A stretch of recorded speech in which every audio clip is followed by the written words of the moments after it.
राजा जनक की पुत्री सीता से जुड़ी अनेक कथाएं प्रसिद्ध हैं।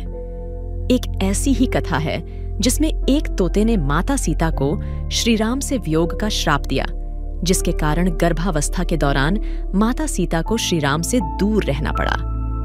एक दिन की बात है जब छोटी सीता अपनी सहेलियों के साथ बगीचे में खेल रही थीं। बगीचे के एक पेड़ पर तोते का एक जोड़ा बैठा था और वे आपस में बातें कर रहे थे। इस युग में राम नामक एक प्रतापी राजा होंगे और उनकी अद्वितीय पत्नी सीता होंगी। श्री राम सभी राजाओं को अपने अधीन कर लेंगे और देवी सीता के साथ 11,000 वर्षों तक राज करेंगे। धन्य है श्री राम और धन्य है सीता। ये सुनकर सीता का ध्यान उस ओर गया।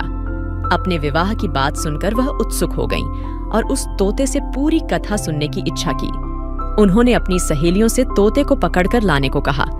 सहेलियों ने तोते को पकड़कर सीता के पास लाया। सीता ने प्यार से पूछा, तुम कौन हो और कहां से आए हो? तुम जिस राम और सीता की बात कर रहे थे उसकी जानकारी कैसे मिली? हम वाल्मीकि ऋषि के आश्रम के पेड़ पर रहते हैं। उन्होंने रामायण नामक एक सुंदर काव्य लिखा है और उसे अपने शिष्यों को पढ़ाते हैं।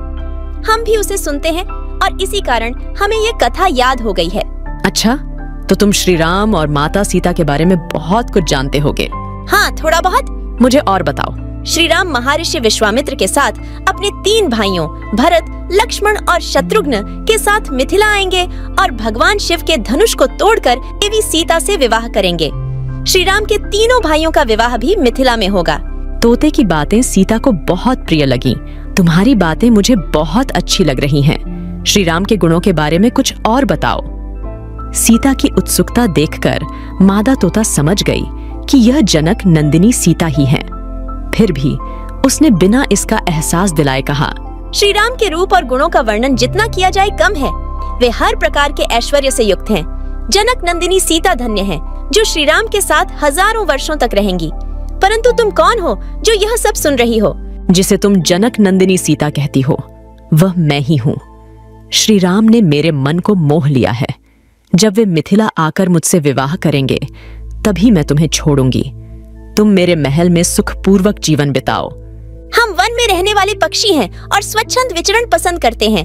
महल में हमें सुख नहीं मिलेगा। मैं गर्भवती हूँ और अपने बच्चे को जन्म देने के बाद वापस आ जाऊंगी।